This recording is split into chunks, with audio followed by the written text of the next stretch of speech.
The trilling of blackbirds filled the garden of the old Bavarian farmhouse as Willa Cohen set a basket of fresh linens on the grass. Munich was only 20 kilometers away, but the city's troubles seemed a distant thing here in the countryside. She closed her eyes and tilted her face toward the spring sunshine, savoring its warmth. For a moment, she could almost forget about the yellow star sewn onto her coat hanging inside, could almost pretend that the world hadn't changed. "Willa! Come quickly!" Her mother's voice, sharp with fear, shattered the momentary peace. She abandoned the laundry and rushed inside. Her parents stood in the front room with her younger brother, Daniel. Father's face was ashen, his hands trembling as he held the official-looking document. "They've revoked our residence permit," her father said quietly. "We must leave Germany within the week." Willa's stomach clenched. "But where would we go? Poland is closed to us, and Switzerland, we've relatives in Amsterdam," her mother interjected, though her voice lacked conviction. "Perhaps they would take us in until..." "Until what? Until the madness passed? Until Germany remembered itself?" The year was 1939, and each month brought new restrictions, new humiliations. The Cohens had already fled Munich for this rural sanctuary 2 years earlier, when her father's medical license had been revoked. "I'll go to Munich tomorrow," her father said. "There must be someone who can help us."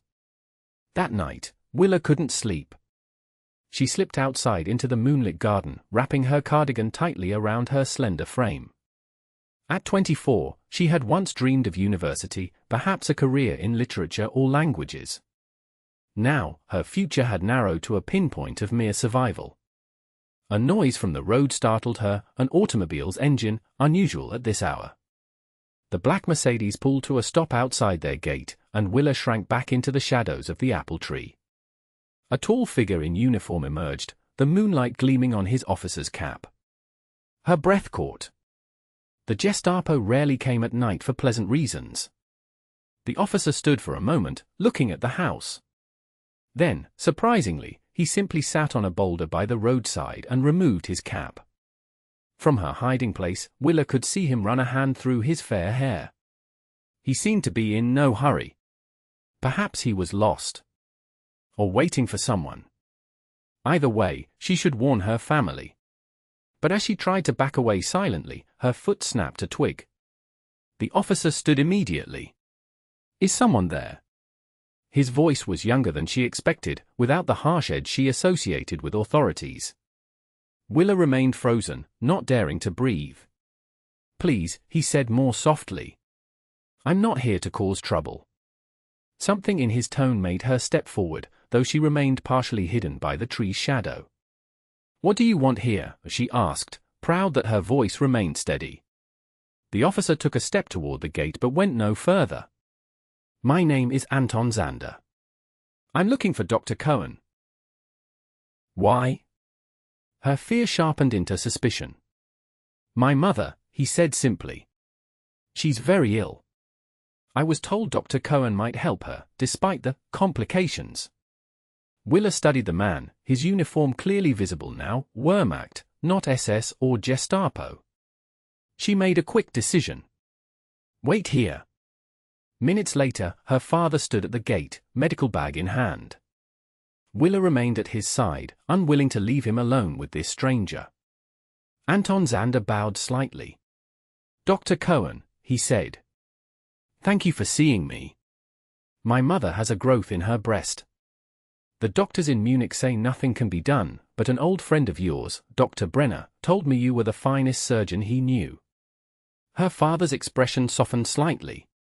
"Karl Brenner said this? Even now?" "He did, sir. I know I'm asking something dangerous, but my mother is dying." Willa watched her father's internal struggle play across his face. Even stripped of his license, even facing expulsion from his homeland, he remained bound by his physician's oath. "Willa," he said at last, "please bring my surgical kit as well." "Father, no," she whispered urgently. "It could be a trap."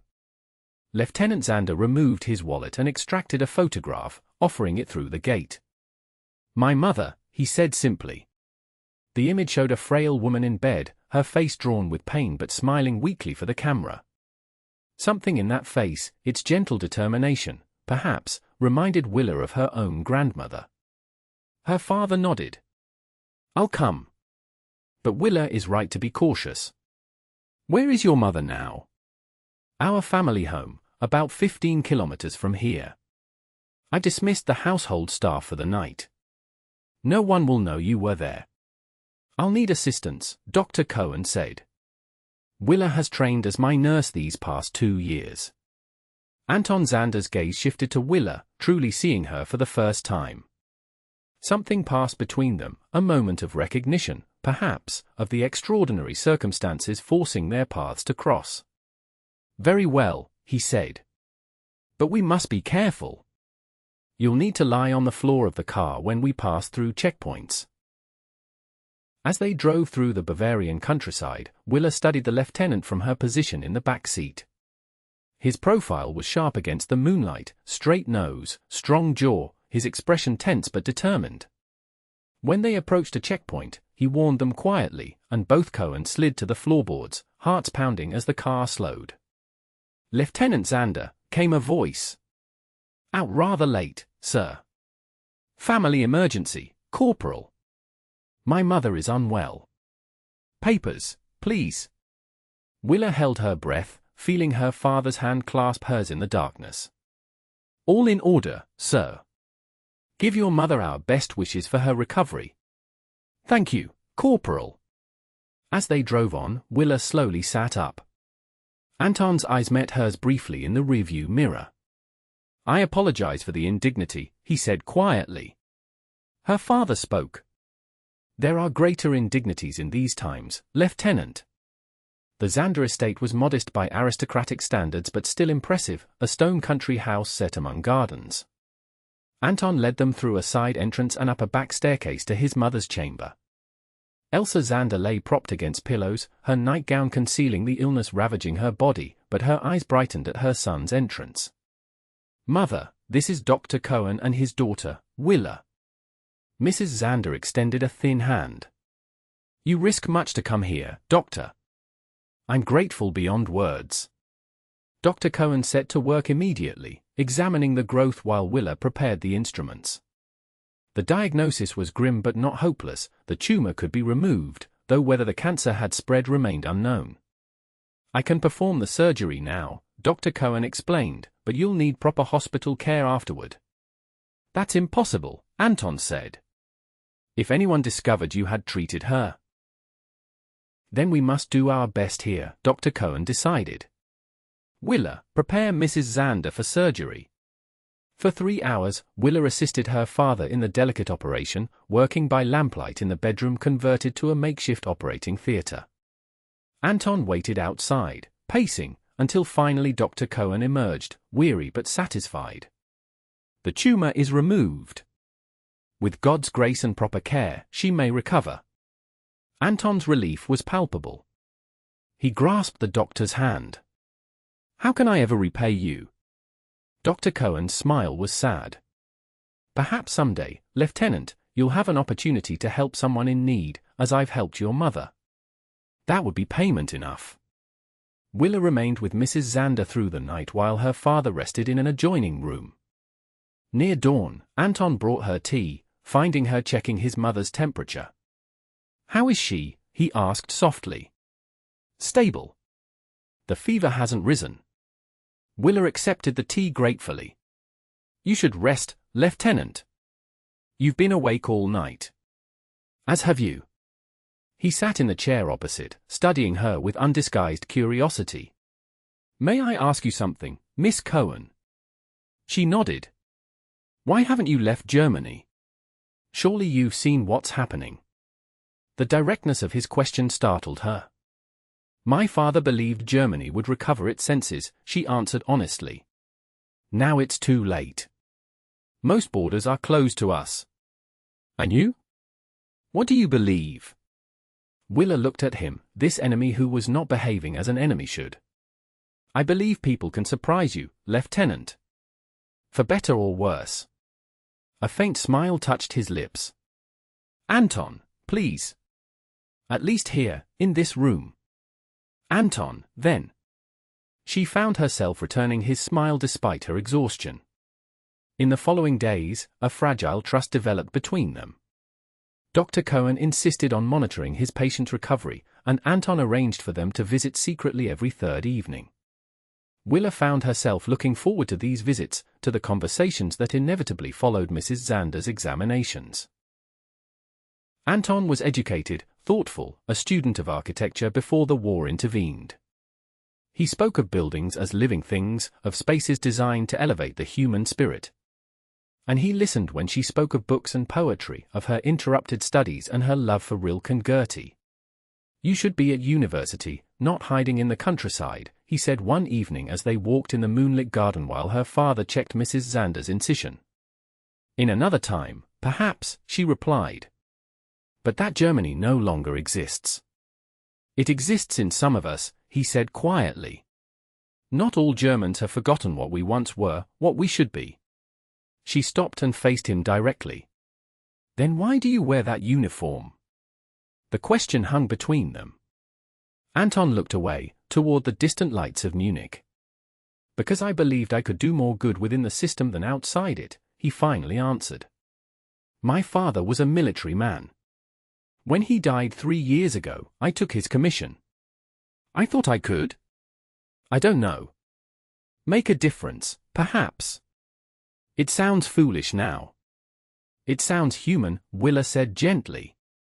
He turned back to her, his expression vulnerable in a way she hadn't seen before. "Willa, Anton." His mother's voice called from an open window. "Telephone from headquarters." The spell broken, they returned inside. Anton took the call in his father's study while Willa helped her own father gather his medical supplies. "We should go," Dr. Cohen said, watching his daughter's eyes follow Anton as he returned to the room. "I'll drive you home," Anton said, his manner suddenly formal, distant. Something in the call had changed him. The drive back to the Cohen farmhouse was silent. When they arrived, Anton spoke with Dr. Cohen privately for several minutes before returning to the car. As he prepared to leave, Willa approached his window. "Is everything all right?" she asked. His eyes met hers with an intensity that made her breath catch. "No," he said simply. "Nothing is all right. But I'm going to try to make it so." Before she could respond, he added, "Don't come to the house tomorrow. I'll send word when it's safe again." 3 days passed with no word. On the 4th morning, as Willa helped her mother with breakfast, a farm boy from a neighboring property arrived with a sealed envelope addressed to Dr. Cohen. Inside was a brief note: "Tonight. Midnight. The usual place. Urgent. A." Her father read it twice, then burned it in the kitchen stove. "What does it mean?" Willa asked. "I believe Lieutenant Xander has information for us," he replied. "We'll know tonight." The hours crawled by. Willa found herself watching the road, jumping at every sound. Something in Anton's manner that night had frightened her, not for herself, but for him. Shortly before midnight, her father prepared to leave. "I'm coming with you," Willa insisted. "It could be dangerous," he warned.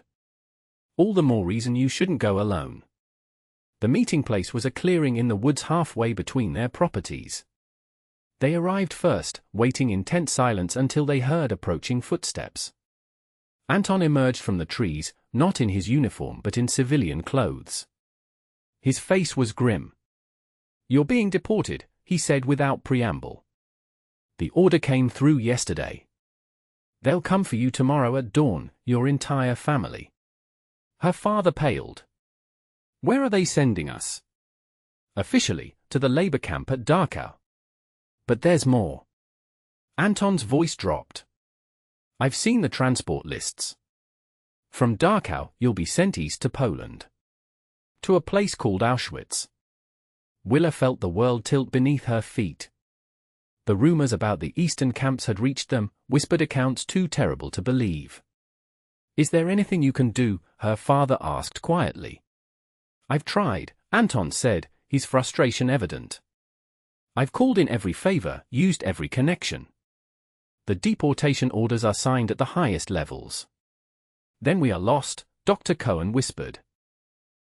No. Anton's voice grew firmer.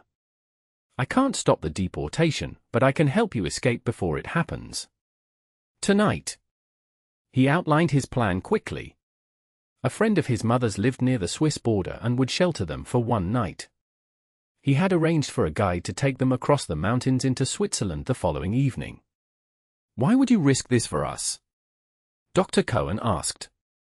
Anton's eyes found Willa's in the darkness. Because it's the right thing to do. They returned to the farmhouse to prepare. Each family member could take only what they could carry in one small bag. Willa moved mechanically, packing a single change of clothes, her mother's silver Schabark candlesticks, and the book of Rilke's poetry that had been her university graduation gift. Anton arrived at 2 in the morning with a larger car. We need to hurry, he urged. The roads will be patrolled at dawn.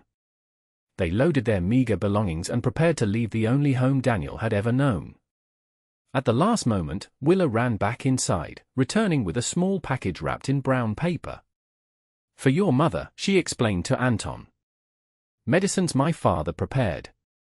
She'll need them to complete her recovery. The journey south was tense, each checkpoint a moment of terror despite the forged papers Anton had somehow procured. They drove in silence, the children sleeping fitfully in the backseat while Willa remained awake, watching the landscape of her homeland flow past for what might be the last time. Near dawn, Anton pulled the car off the main road, following a narrow track that wound up into the foothills of the Alps. The safe house was a former hunting lodge, isolated and surrounded by dense forest. An elderly woman greeted them at the door.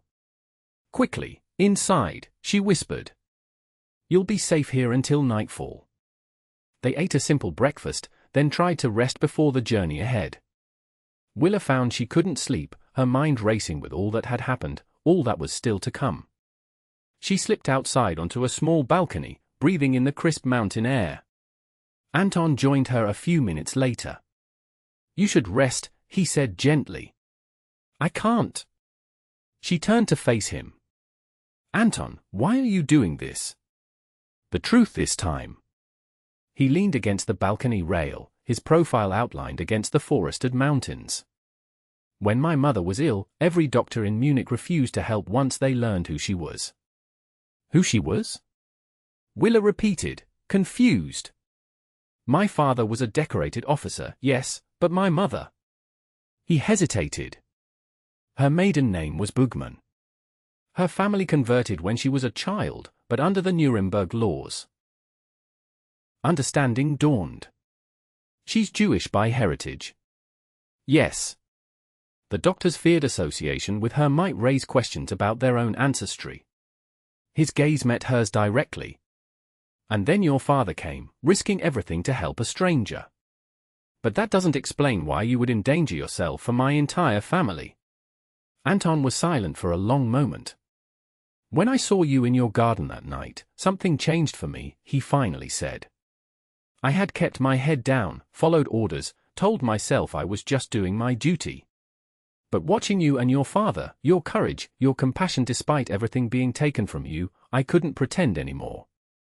Willa felt tears well in her eyes. What will happen to you after we're gone? I'll return to my post. No one will know I helped you. And if they discover the truth? He shrugged slightly. Then I'll face the consequences. The gravity of his sacrifice washed over her? I wish we had met in different times, she whispered. So do I. His hand found hers on the balcony rail, his fingers warm against her cold ones. In another life, I would have courted you properly. Brought you flowers. Taken you to the opera in Munich. I would have liked that, she said, her voice breaking slightly. He turned to face her fully, his free hand gently brushing a strand of hair from her face. Willa Cohen, he said softly, in that other life, I think I might have loved you for a very long time. Before she could respond, he leaned forward and kissed her, a gentle, aching kiss that held both possibility and farewell. When they parted, she saw his eyes were damp. Promise me something, she whispered. Promise you'll stay safe. A sad smile touched his lips. I promise to try. The mountain guide arrived at dusk, a weathered man with few words and knowing eyes. The family gathered their belongings, preparing for the difficult crossing ahead. Anton would not accompany them to the border. His absence would be noted if he didn't return to Munich by morning. The moment of parting came too quickly. Dr. Cohen embraced him. You restore my faith in Germany, he said quietly. You honor me with those words, sir. Willa's mother and Daniel thanked him tearfully. Finally, he stood before Willa. So much remained unsaid between them, and now there was no time. If the war ever ends, she began. When, he corrected gently. When the war ends. When it ends, she amended, how would I find you? Anton removed something from his pocket, a small carved wooden box. My mother's address in Munich will always reach me, eventually. Write to me there, when it's safe. She accepted the box, opening it to find a simple silver ring. Anton. It was my grandmother's, he explained. I want you to have it, something to remember that even in the darkest times, there is still good in the world. Still love. Willa slipped the ring onto her finger, then impulsively removed the blue silk scarf from her hair. Then take this, she said, to remember that somewhere in the world, someone is praying for your safety every day. He folded the scarf carefully and tucked it inside his jacket, close to his heart.